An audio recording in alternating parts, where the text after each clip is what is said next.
So I did a video a while back in Monster Energy Supercross where I went ahead and raced the slowest AI in the game. With the release of MXGP Pro, I thought it would be pretty fun to hop in and do the exact same thing. Hop in and race against the slowest AI. What's up guys, it's Goonzig here, and today, if you didn't already realize, we're going to be racing against the slowest AI in the game. Let's get right into the video.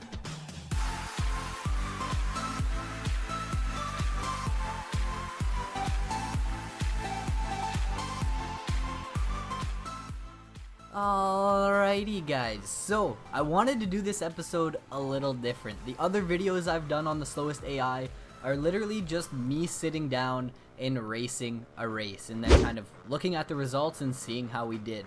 Here in MXGP Pro, I wanted to do it a little bit different. So I decided to do 3 races on 3 different tracks. I thought it would be a good way to see how slow the AI really are, and it will actually let us see if the AI are like consistent across all tracks or if they vary from race to race. Before we get into it though, I want to know what difficulty you guys play on. Let me know down in the comments, what difficulty do you guys play on in MXGP Pro?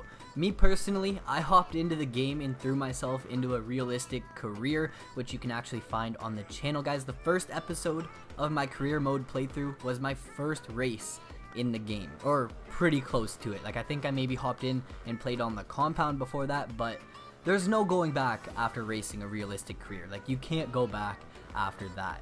Other than that guys, smash the thumbs up if you guys do enjoy at any point in time throughout the video, and if you're new around here, become a member of the Goon Squad by turning on those post notifications and clicking that subscribe button. Now without further ado guys, let's talk about the slowest AI. All 3 of the races that I did were in the 450 class with the difficulty set to very easy. I think if I do another one of these videos, I'm gonna hop in and do the 250 class just because I think the 250 AI are slower. They're easier. The 450 class, it's like the premier class and they're faster. So I don't know, it may bring some different results if we do it in the 250 class. We only did short races in this video, so we could change that up as well and get some more track time overall, which would mean we get a bigger lead in the long run, but I thought it would be fun just doing short races and keeping it consistent. Short and sweet and fun. The fun started off in Sweden, and honestly guys, I don't even want to try to pronounce the name of the track, so I'm just going to refer to it as, well, Sweden. We managed to get in 6 laps on the flat, wide open track, and we got off to a pretty good lead right off the bat. After a few perfect laps, the goon moments guys, you guys know they always happen. The goon moments, they started to flow and we actually ended up crashing 4 times, guys, 4 times in this race. My fastest lap time was 1 minute and 45 seconds, and at the end of the race, we had a 49-second lead. So overall, it was a pretty good race, but we did make some mistakes, and as you guys know, crashing in this game can cost you a ton of time. It was still pretty crazy that we were 49 seconds ahead of second place, but I knew we could do better. The second track I decided to go ahead and attack was Kigums in Latvia, which is actually like a super fun track. I love this track. This is a track I actually first played back in MX Simulator, so it's pretty fun to see it come to life in another game and kind of have that like nostalgic feeling. I don't know, every time I play Kigums I think of MX Simulator. It's weird, my brain does it, I don't know why. We got in another solid 6 laps in this race and managed to find a nice flow around the fast track. This track is kind of comparable to Sweden, like it's fast paced and not a lot of technicality to it. It's really just hold it wide open, don't over jump and die, and just ride a clean race and you'll be good. There's not a lot of like tight corners or anything. Our lap time came out to be 1 minute and 36 seconds, and this time we fixed up some of our mistakes, only crashing once. So rather than 4 crashes, we only crashed once, and our lead at the end of the race was a huge 1 minute flat. So 11 seconds further ahead than in Sweden. Now, we did make less mistakes, so that does make a huge difference in the results. If we crashed, you know, as many times as we did in Sweden, I don't think our lead would have even been 49 seconds like it was back in Sweden.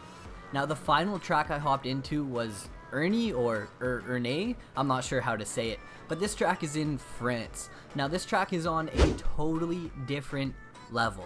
It's tight, it's technical, it's filled with 180 corners and huge hills, guys. Like, I'm talking huge hills to make the race that much more interesting. I thought it would provide for some interesting results, especially when doing a video like this, so I hit the track, got out to the early lead, and checked out from the pack. We tried to just check out. Now the technical parts of the track, they ate me alive, I'm not gonna lie, and we actually went down 3 times throughout the race. Now I'm not even gonna say that the crashes are the only thing that costed me within this race. Like, the tight and technical sections are really hard to find a flow through, and the AI being like programmed to hit those lines, I'd say they almost have a little bit of an advantage. Now we did go down 3 times, and like I said earlier, crashing plays a huge role in these races, and pretty much any race in any racing game. Like, you don't want to be crashing, but MXGP Pro did it good. Like, it takes a while to get going again. I really need to work on actually like minimizing my mistakes for not even just like this series, like all of my videos, so that I can start bringing you guys some top quality content rather than some goon footage. Now we actually got 6 laps on this track as well, so 6 laps for all 3 races, and our lap time came in at 1 minute and 35 seconds. When it was all said and done and the results came in, we only had a 41-second lead. So out of all 3 races that we did, this round in France was our worst one. It was our worst lead. If you're looking at it like at getting the biggest lead, the 3rd round was the worst round. The track in France is probably one of the more technical ones in the game, especially when compared to the ones I played here in this video. So do the results surprise me? Like, if you guys want to know, do the results surprise me? Not really. In the first race, I just made too many mistakes, and it cost me in the long run. It costed me a lot. In the second race, I minimized those mistakes and actually was able to come out with the biggest lead of the 3 tracks that I rode. So the second round was probably the best round here in this episode. And then finally, the 3rd race was just too tight and technical for me to get a huge lead. Like, the AIs can really pull ahead through the tight sections, and they pretty much hit the same lines every lap, which it's hard to do as a human. The AIs are like super slow. They're still super slow for sure, but they definitely have an advantage when it comes to like the tight and technical parts of the track, because, well, like, they're programmed. They can't really make too many silly mistakes the way I can. You know, I can go into a corner and just blow it, and 98% of the time the AIs are gonna hit the exact same line every lap. So that's pretty much it. The results, they aren't too surprising in my opinion, but let me know your thoughts down below in the comments, guys. If you did enjoy this video, make sure to smash that thumbs up button for me, guys. It would be much appreciated. We have a ton of videos coming out Monday through Friday every single week, so be sure to subscribe so that you guys never miss a video. And other than that, oppose nothing, conquer everything. Peace out.